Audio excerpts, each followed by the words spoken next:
What is up, everyone? Renfail here, and welcome back to another pre-launch guide for Baldur's Gate 3 as we prepare, like everyone else, for the eventual launch of this game coming just a few short weeks away. Now, this forest gnome druid that I've been working on for the past couple of weeks is the character that I'm going to be playing all the way through the first run of the campaign with.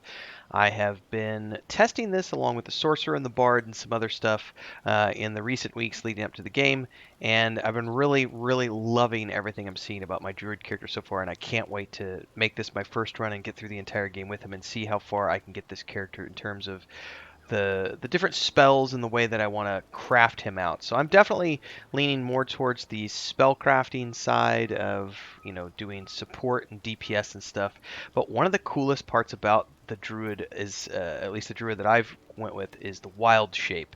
And these are all the different forms that you can take, and there's cool things that you can do while in those shapes, and that's what we're going to be diving in today. Because I just think it looks really cool, and it's kind of like a icing on the cake, sort of, as to what makes the druid such an awesome class to play. Now, obviously, I love the sorcerer, I love the bard, I love the ranger, I love the rogue, I love everything I've played in early access so far. But the druid is the one that takes the cake for the thing that I'm looking forward to playing the most, and obviously that's why I'm making it my very first playthrough. Anyway, I'm rambling. I want to talk about wild shapes some more, so without further ado, we're going to get into the rest of this video now. Don't forget to like, subscribe, and hit that bell icon so you never miss an update as I continue to play and live stream Baldur's Gate 3, including not only just the early access, but also launch. Discord links are down below as well, everybody. So first up, let's take a little closer look at my forest gnome. He is a level 3 druid. Druids channel the elemental forces of nature and share a deep kinship with animals. Mastery of Wild Shape allows them to transform into beasts from all over the realms. I am a circle of the moon. Druids sworn to the moon draw on its merciful nature to transform into massive creatures and primal elementals. And then I am a forest gnome, which is a heck of a lot of fun. What sold me on this was, even though they don't have like a wisdom bonus, it's an intelligence bonus. This description part here, it says they master magic and craftsmanship in their distant idyllic groves. And when I saw the fact that they were reclusive, forest gnomes being a rare sight, I was like, I have to play one of these guys for a druid. He's been living off in the middle of some strange forest, and now he's been called to adventure for some reason.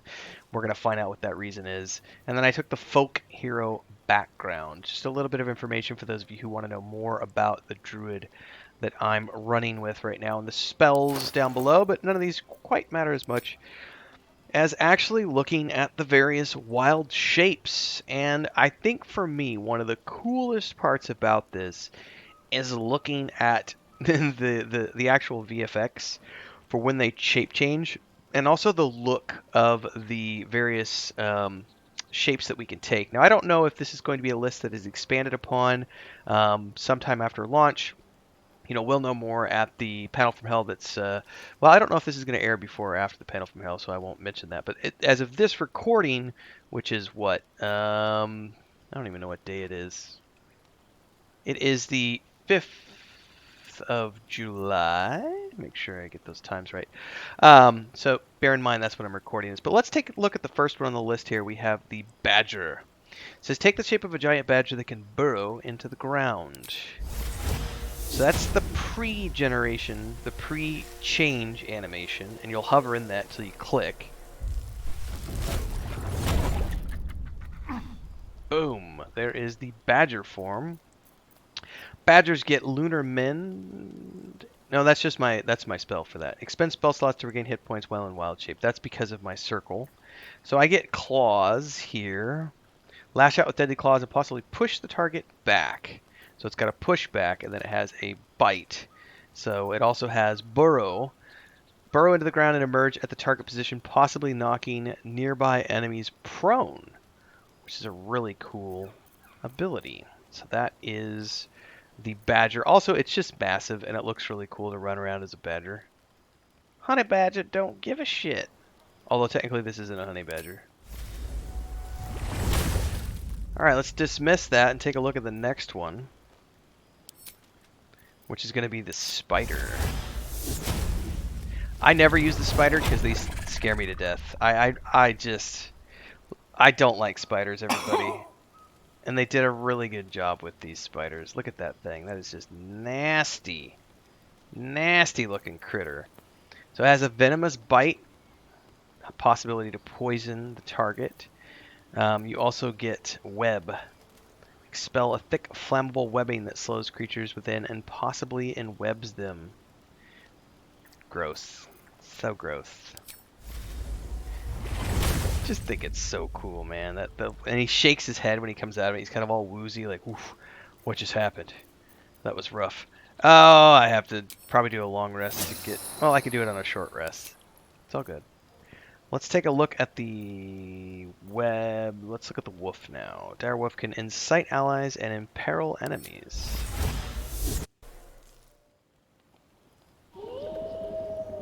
I love the glowing eyes when you finish each shape change. By the way, that wolf is massive. Alright, so your basic attack is a bite. You also get action Inciting Howl, which gathers your pack. Each ally within earshot can move an additional 3 meters during their next turn. And Exposing Bite. If your attack hits, the next attack against that target from within 1.5 meters is going to be an automatic critical hit. So it's great when you have stuff close to it that you can trigger off of.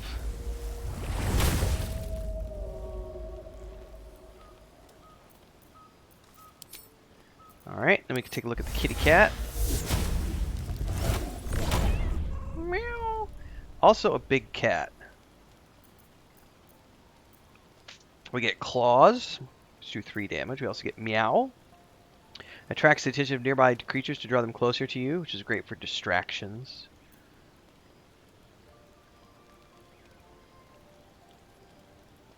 Run around like a kitty cat. Mind my step. Meow. The look on its face when it changed back was kind of startled. Commercial time, everyone. Huge shout out to the Guild Champions, who are our highest tiered membership here on YouTube. We've got Bubbleonia, Ancient Entity, Crazy's Relative, Remedy. Thanks so much for your support here on the channel. And of course, to all of our members who help keep me full time here on YouTube. Thanks so much for your support, for being here, for checking in. Don't forget to like, subscribe, hit that bell icon. Super chat any live streams or premieres you see. Super thanks any video uploads you see. Don't forget YouTube Shorts in that category as well. And hopefully, we'll see you in the next live stream. Don't forget the Discord. Links are down below. Let's get back to the video. And finally, we've got the bear form, which is quite terrifying also. Roar. Look at that massive creature, man. And the lumbering, everything, man, they did a great job with the way the creatures move with all of your different animal shapes. So it has claws, which do 6 to 12, a goading roar, which taunts nearby enemies. So it's basically just a tank pet, or a tank form, I should say. Pet. It's not pets in this game.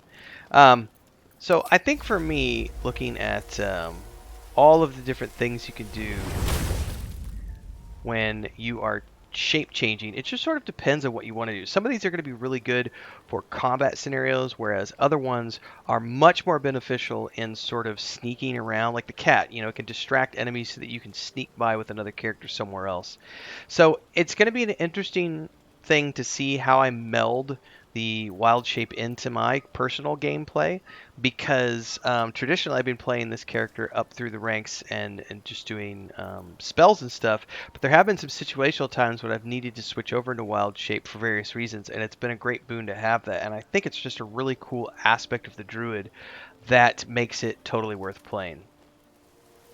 Well, there you have it, everyone. That is an up-close and personal look at the various wild shapes that you can take as a druid in Baldur's Gate 3. I'd love to hear your thoughts about this class. If you're going to be playing a druid like I am, let me know in the comments below. If you've had a lot of fun with this class in the early access, I'd love to hear that as well. And of course, anything you know that I might not know, feel free to drop that in the comments below so that we can all get the most out of Baldur's Gate 3 together.